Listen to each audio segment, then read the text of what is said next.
Saudaraku, mari kita sadari betapa besarnya kasih Bapa bagi kita. Apakah yang diberikan Bapa di sorga yang begitu mengasihi kita manusia yang berdosa? Ada banyak buktinya Bapa mengasihi kita. Hari ini kita belajar 2 atau 3 perkara saja yang paling penting, yang paling signifikan. Yang pertama, Bapa di sorga memberikan anaknya yang tunggal. Seperti ayat Yohanes 3 ayat 16 tadi. Dia memberikan anaknya yang kekasih, Yesus Kristus, sebagai penebus kita. Sebagai penebus semua umat manusia. Bapa di sorga menyediakan jalan keluar bagi dosa kita. Jauh sebelum kita bertobat dari dosa tersebut.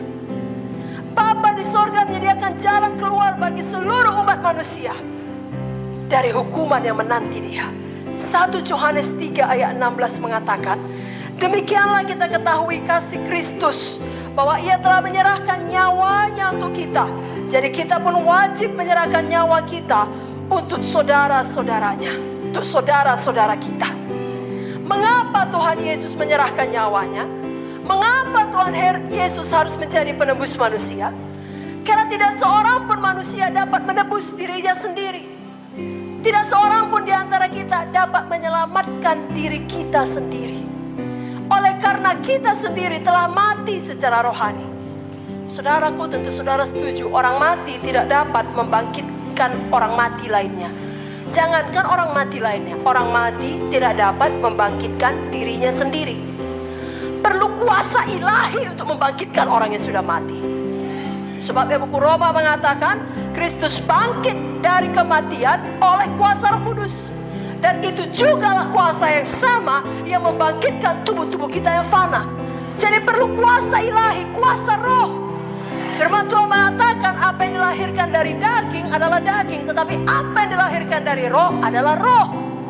Dan itulah yang dikatakan Tuhan kepada Nikodemus. Dalam buku Yohanes 3, engkau harus dilahirkan kembali. Engkau harus dilahirkan dari air dan roh. Engkau harus dilahirkan dari roh. Yohanes 3 ayat 3 dikatakan, Yesus menjawab katanya, aku berkata kepadamu, sesungguhnya jika seseorang tidak dilahirkan kembali, ia tidak dapat melihat kerajaan Allah. Kita harus lahirkan kembali. Kita harus lahir baru oleh kuasa Roh Kudus. Dengan cara kita percaya kepada Yesus Kristus. Saudaraku, Tuhan Yesus memang harus jadi penebus manusia. Karena kita manusia tidak dapat menebus orang lain untuk menghapus dosa-dosanya. Karena kita sendiri pun orang berdosa. Roma 3 ayat 23 tadi mengatakan semua orang telah berdosa dan telah kehilangan kemuliaan Tuhan. Itu sebabnya Bapa mengutus anaknya yang tunggal, yang tidak bercacat celah, yang tidak pernah berdosa. Tuhan Yesus turun ke dunia menjadi ganti kita. Betapa indahnya itu. Jangan mau lagi hidup dalam dosa. Karena dengan harga yang sangat mahal Tuhan membayar kita untuk membebaskan kita dari situ. 2 Korintus 5 ayat 21 mengatakan, dia yang tidak mengenal dosa telah dibuatnya menjadi dosa karena kita, supaya di dalam dia, supaya di dalam Yesus kita dibenarkan oleh Allah. Betapapun besarnya dosa kita Bapak Ibu Saudara, semua disucikan oleh darah Yesus. Oh, darah Yesus sangat berkuasa. Darah Yesus tidak akan pernah kehilangan kuasanya. Kalau dalam buku perjanjian lama sekalipun, lambang dari darah Yesus yakni darah anak domba. Ketika orang Mesir orang Israel keluar dari perbudakan Mesir, ketika mereka ada di sana tulah yang ke-10, Tuhan akan membunuh setiap anak sulung Mesir. Tetapi siapa saja yang menaruh darah anak domba di pintu jenang pintu, maka malaikat maut akan melalui tempat itu. Tidak ada kematian di rumah itu. Begitulah berkuasanya darah anak domba. Itu masih di perjanjian lama, lambang darah Yesus. Sekarang darah Yesus sudah benar-benar tercurah. Darah Yesus melindungi saudara. Darah Yesus menyucikan saudara. Darah Yesus ada di dalam setiap aspek hidup saudara. Mohon darah Yesus tiap-tiap hari. Mohon darah Yesus menyucikan saudara.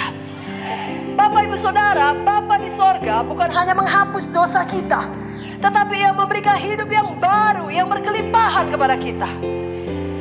Pengampunan yang diberikan Tuhan memulihkan kita. Artinya memberikan hidup yang baru kepada kita. Hidup yang berkelimpahan kepada kita. Mazmur 103 ayat 12 berkata, sejauh timur dari barat, demikian dijauhkannya daripada kita pelanggaran kita. Mika 7 ayat 19 berkata, Tuhan kembali menyayangi kita, menghapuskan kesalahan-kesalahan kita, dan melemparkan segala dosa kita ke dalam tubir laut. Jadi Tuhan menyediakan hidup yang baru, hidup yang berkelimpahan. Dia mau memulihkan hidup saudara. Oh, hidupkan firman ini dalam hati saudara. Sebagaimana Tuhan memulihkan hidup Ayub 2 kali lipat dari sebelumnya, Dia mau memulihkan hidup saudara. Sebagaimana Dia mau memulihkan hidup Abraham menjadi Abraham, Dia mau memulihkan hidup saudara.